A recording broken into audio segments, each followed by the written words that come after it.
Hey, what is up, you guys? Happy Monday. Happy Mindset Monday. How was everyone's weekend? I hope everyone did something fun.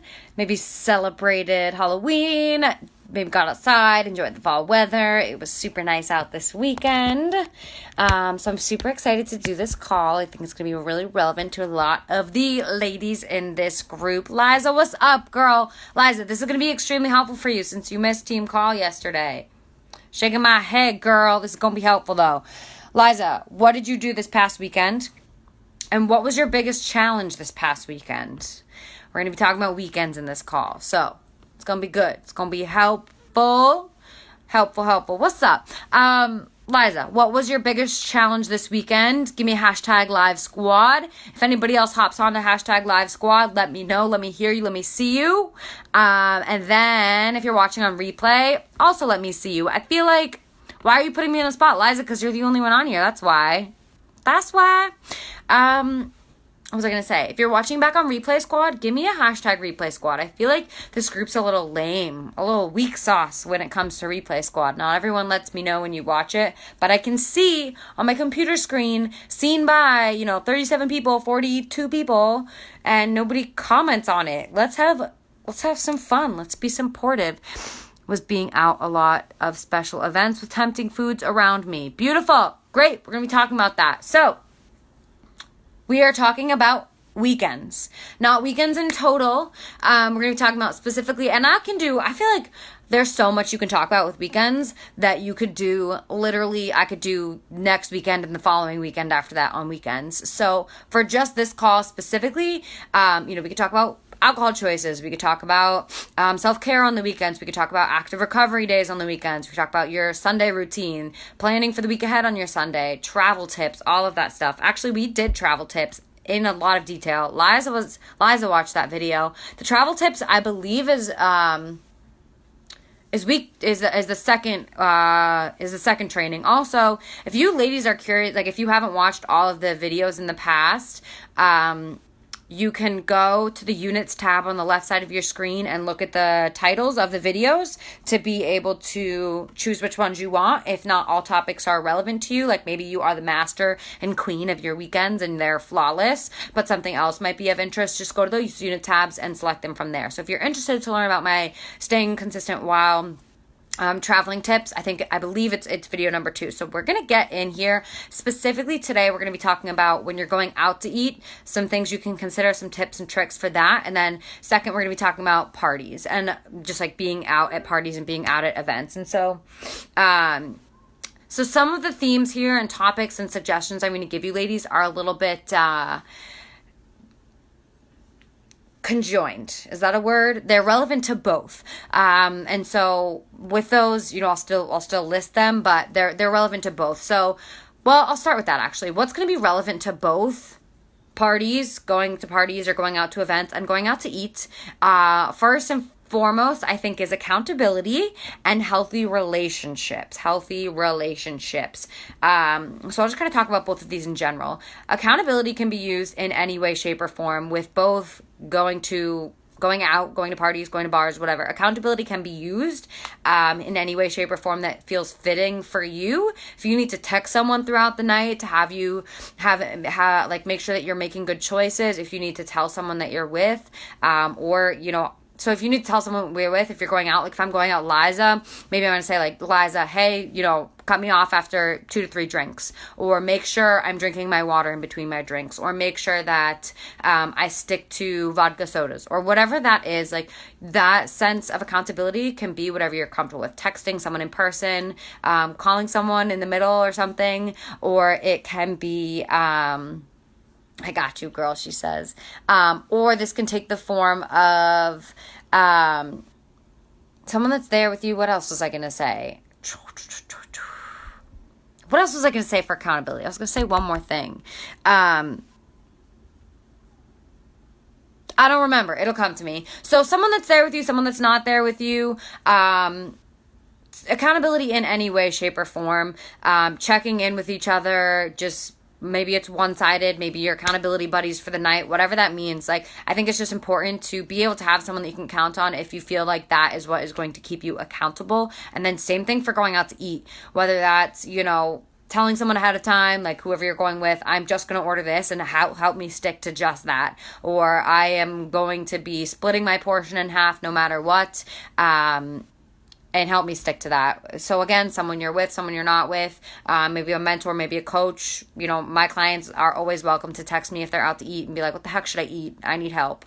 So there's accountability in that sense, but then also healthy relationships at large, but healthy relationships applicable to your social life. If you are hanging out with people that are going to be unsupportive of your health goals, or going to be a negative energy in your life, or are going to be not focused on, like, in my mind, like, I want to hang out with people that are growth minded, people that want to grow, people that are always willing to grow, and get better and strive to get better and just be healthier, happier versions of themselves. Like, I freaking love that about people. And I love working with people and spending time with people that have that mindset. And I feel like everybody in this group should. You've all joined this group because you have an interest in health, fitness, nutrition, mindset, etc., and growing yourself as an individual. So just taking a good deep look, like, I'm not saying get rid of the people completely that are negative energies in your life, but spending time with people that are more of a positive energy in your life, both when you're going out on the weekends and during the week. But, if you're spending your time with people that are bad energy and that are unsupportive of your health goals, that are going to be a bad influence on your health goals, or maybe people that don't even know you have health goals, like, check yourself. Ask yourself some deeper questions about the value of that friendship to you. And if that is a friendship that you need, how can you grow it to be more a friendship or a relationship, whatever? Like, how can you grow that to be more of a positive one and more of a supportive one, and be on the same page? So accountability and healthy relationships, and who you're talking to and who you're spending your time with, I think is going to be huge for obviously, at the end of the day, you're in control of your health, but this also is going to impact you, because if you're spending time with ass people, it's going to influence your choices. So with that being said, accountability and healthy relationships are both applicable to both topics here of going out to eat and of going out on the weekends, going to parties, going to bars, etc. So now we're going to go back to going out to eat. And the tips and tricks I'm going to give you guys are not rocket science. They're not something that's crazy. They're not something that's unheard of. They're not something that hasn't been on the internet or circulated as ideas, or things that you might have not or have thought of before. English. So the first is, when choosing a restaurant, actively participate in the choosing process. If it is just you and your significant other going out on a date, you can just say, hey, I'm going to pick the place, or hey, why don't we pick the place together? Because I want to make sure there are options that I am happy with, and that is going to be food that's going to give me vibrancy and energy and make me feel happy and healthy and be good to my body. So actively participate in the choosing of the restaurant. If it's a group of people and y'all are just kind of brainstorming, where should we go? Like, you should be even if you're not, like, you don't have a background in event planning or anything, just like have the active participation in choosing the place that you are going to eat. And again, making sure that it is in line with what you are trying to do for your body, and making sure that there are options at that restaurant or cafe or whatever that are things that you want to be putting in your body. And then same thing if you're going out to eat with like a big group or your family, etc. Just have an active participation, or be the one who chooses. Just be like, hey guys, if that's all right with you, I want to pick a place. I have a couple good ones in mind. Even if you don't, just bullshit them and then go find a good place, right? So have active participation in choosing the place that you are going, so that it is a place that you are happy with and that you can choose something from that you are happy with. The second thing is to just look at the menu ahead of time and commit to what you are going to get, and walk into it. So let's just say you're going out for Mexican and you have your mind on a taco bowl with chicken on it, right? And whatever. Like, let's say, for the example, that's the option.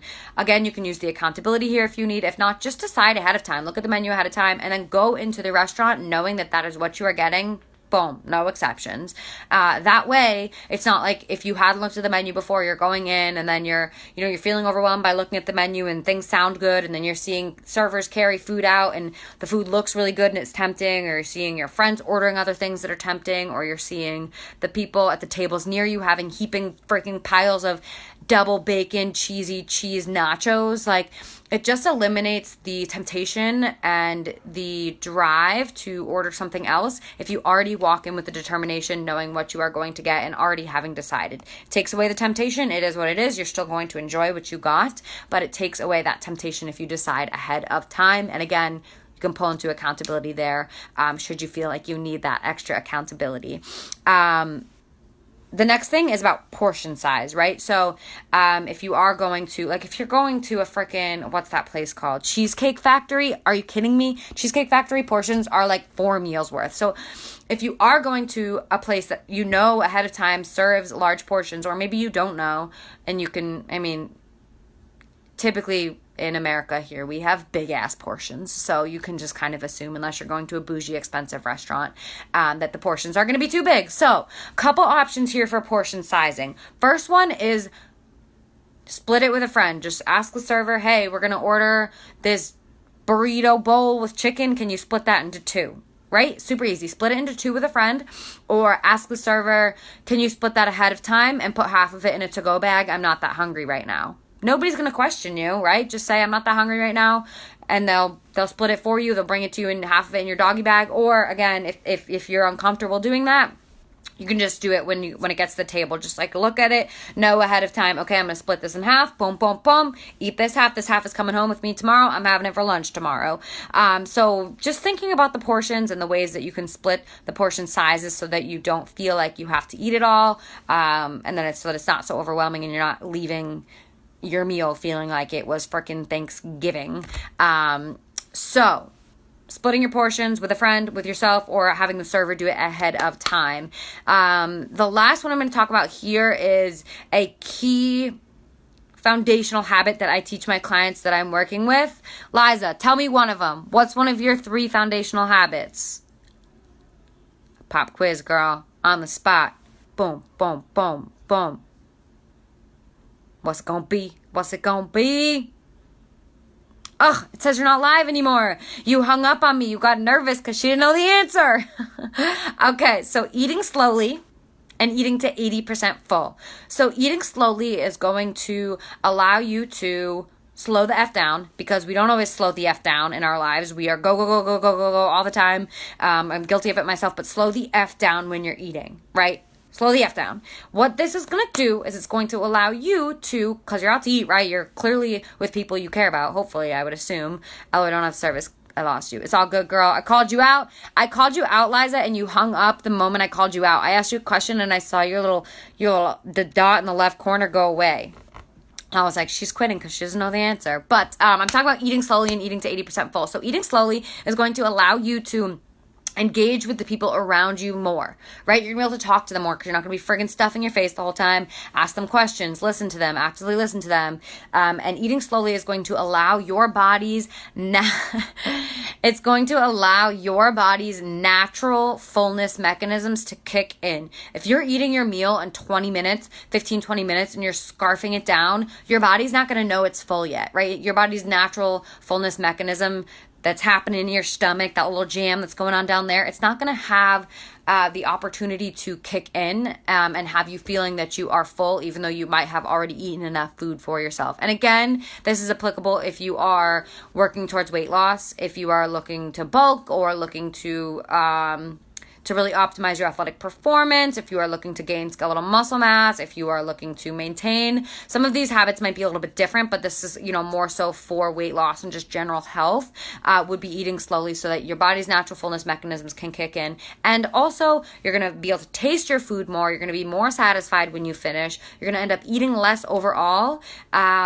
And it's just a good practice and control. And so again, you eat to 80% full, so you eat slowly, eat to 80% full, and then take the rest home. So eating slowly and 80% full are 2 of the foundational habits that I'm working with my clients on every single week, and just making sure that they are constantly doing these things as a foundational habit. And so 80% full is really just going to, again, have you not eating to the point where you're stuffed and you're uncomfortable. And this is also going to have you keeping higher energy. Like, your body doesn't need to be churning and churning and churning and churning all day, digesting. Like, give it some rest, let it chill, let your stomach do its thing without continuously eating too much, right? So looking on going out to eat, Liza and my replay squad, share with me one thing from this list that you think you can implement. So in relation to when you're going out to eat or go out, right? So the first one was accountability, some sense of accountability.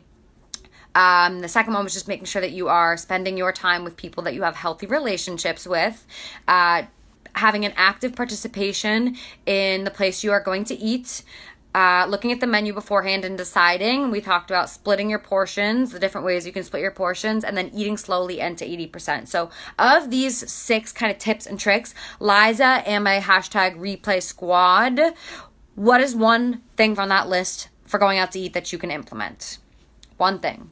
Let me know. Cool. So now I'm going to be going into going to parties and going to gatherings, social gatherings. Again, here, accountability is going to be big. Accountability is going to be something that you can implement as well in terms of alcoholic beverages, in terms of snacking, in terms of how late you want to stay at the party, in terms of maybe you're avoiding people that you have unhealthy relationships with. Accountability can be big there for somebody, you're just texting someone you're going with, or someone you're meeting up with, etc. Maybe you guys want to set accountability for each other. And then again, healthy relationships. Who are you spending your time with? What kind of parties are you going to? Are you going to trash parties with trash people that's going to give you trash energy, or are you going to spend quality time with people that you love? So that's one thing, obviously, here for parties is just accountability again and healthy relationships. 3, snack before you go. Boo, boo, boo, boo, boo, boo. So that I know exactly what Liza says. I can do a better job at looking at the menu ahead of time so that I know exactly what I'm going to have before I even get there. Liza, when's the next time you're going out to eat, girl? If you have any dates, plans, decide where you're going and decide what you're getting. Failing to plan is planning to fail. So snacking before you go to parties. If you are going to go to a party that's going to have an ass ton of food, snack before you go. And snack on something healthy, of course, but snack before you go so that you're not as hungry when you get to the party, or maybe you're not even hungry at all. Maybe you eat a full meal before, maybe you snack before you go. But snacking before you go, so that again, you're not super freaking hungry, you're not super ravenous, you've already established a base of a good meal in your body, a good snack in your body, to have you making better decisions while you're there. 2 would be to pack snacks for yourself for the party. If you're going to something that's going to be an all-day endeavor or all afternoon or all evening, and you might get hungry, but you don't want to eat what's there, you don't have to eat what's there. What's up? You're in control of your life. You're in control of your choices. You're in control of your actions. So pack a snack for yourself. I pack a snack all the time. I'll pack like a bar or some almonds or a piece of fruit, etc.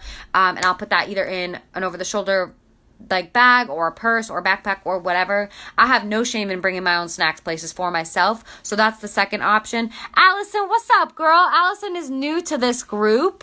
Allison, I'm so happy you are on. Give me a hashtag live squad. Allison, we are talking about right now how to stay consistent and stay healthy and in control while you're at parties. Allison, training video number 2. I'm going to tag you in it. It's going to be super helpful because I know you're going abroad. It's going to be helpful for you to stay in control while abroad. So I'm going to tag you in that after. But, okay, so we're talking about packing snacks, right? We got that. Now we're going to go back to bringing snacks, bringing a plate, bringing a platter, bringing a salad, bringing an appetizer, bringing an entree, right? So opposite from just bringing something for yourself, but bringing something for everybody else. If you know it's going to be a party where there's going to be snacks, or going to be a party where there's, maybe it's a dinner party, etc. Like, bring a plate, bring whatever you're going to bring to the party, and have it be, newsflash, something healthy, right? Like, don't be that asshole that brings dessert to the party when maybe you're like, a bunch of people are at the party, right? Because it's healthy relationships. A bunch of people at the party are trying to be healthy, and some asshole brings brownies, right? Bring something good, bring something healthy, and bring something that you can eat and you will be happy to eat, should you not like the other options at the party to eat, right? So be proactive in that, bringing something to the party to eat for everybody. that's healthy, that you're happy and comfortable with. Or alternatively, being again being proactive in the planning of the party. If it's someone you're very close with, someone that you're a good friend with, be proactive in the planning of the party, the planning of what's going to be out for snacks, what's going to be out for food, what's going to be out for meals, for dinner, whatever it is. Just offer to help create the menu, offer to help shop, offer to help go over 2 hours early so you can help with the prep of the food. Just offer to help in a more proactive way, again, so you can have more control over what is present at the party. And then my last little tip here for parties, and then we'll kind of wrap up. I'll do a little recap. My last tip here is to just freaking be mindful and breathe. Like, be mindful, slow down, breathe, think, right? A lot of times we get like swept up in the environment or swept up in the space that we're in and the environment and the people, etc. And we want to do what everybody else is doing. We want to let loose. It's the weekend. We just worked all week. We want to just be in the environment, be in the space, not be the oddball out who's eating freaking celery in the corner, whatever that is. And if you are, we're friends. But just being mindful, right? Slow down. If you need to, whether you're in a city or in a neighborhood, like maybe that just means you go out, you're going for a walk around the block, you're going for a walk to the end of the driveway and back, you're going outside to call a friend, again, hashtag accountability. Maybe you're just going to the bathroom and doing some simple breath work for a second, or going to the bathroom and closing your eyes, or going to someone's, room and just breathing, moving, walking, just taking a second to be mindful and breathe and think about where you are and what you're doing and your actions, and just be mindful about that. It literally can take you 1 minute of going outside and resetting and coming back into the space. Maybe you need 5 minutes. Maybe you just need to lie and say, hey, my mom's calling, I gotta go take this call, and go for a quick walk around the block and just breathe, just reset, just be at peace with your goals and in alignment with those. And I know this is all like, I'm not giving all of this advice because I'm perfect at it, because I'm not, but I'm giving this advice because these are things that I also some of these are things that I try to implement myself in continuing to work on my own health goals. So nobody, both my girls that were live are off the call now. Y'all are butts. So my hashtag replay squad, for going to parties, let me know one thing that you can, plugging my phone in here, one thing that you can be implementing while you are out and about at parties, at gatherings, at barbecues, at dinner parties, whatever. So the ideas here were accountability, healthy relationships, again, just checking in with yourself, making sure that you're hanging out with some cool people that are cool vibes, snacking before, bringing your own snacks to the party for yourself, packing them in your purse or something, bringing a plate to the party, bringing, whatever to the party for everybody to have, or having an active role in the planning of the party, and then just taking time while you're caught up in the moment to breathe and be present with yourself and your goals. So those are kind of some of the biggest tips I have for just weekend festivities and gatherings in general to help you stay on track and stay on top of everything. So I hope this was helpful, and I would love for my replay squad to comment their number one biggest takeaway that you are going to implement from these things. Like, what is one biggest thing you can implement, or share one idea that you personally do on the weekends that is helpful for you in terms of staying on track. And perhaps next week we can talk alcohol, we can talk self-care, we can talk active recovery days, we can talk Sunday routines. So let me know one thing that you plan to take away from this call to implement into your weekends, or let me know one thing that you maybe implement into your weekends to stay on track yourself. And then, as always, if you ladies need support in other areas, let me know what those areas are. If you want me to go over certain topics on these calls, let me know. If I don't know a lot about it, I can figure it out, or maybe I do. So open to suggestions, and then just interact with the group, engage with the group, be a positive contributor to the community, and then you'll get more positivity back. And then, as always, this month I have a couple spots left to work with me in my 3-month program, working with women one-on-one to conquer their foundations of their health, working through stuff like this, implementing it, working through a lot of the mindset work behind your health goals that also need to be tapped into when you are achieving your health goals. So if you are interested, shoot me a message or comment below. I'm interested, and I'll connect with you, and we'll set up a time to talk and see if it's a good fit. So I hope you all have a fabulous rest of your Monday night, and I'm excited to see who comments on here, and I'll talk to you ladies soon.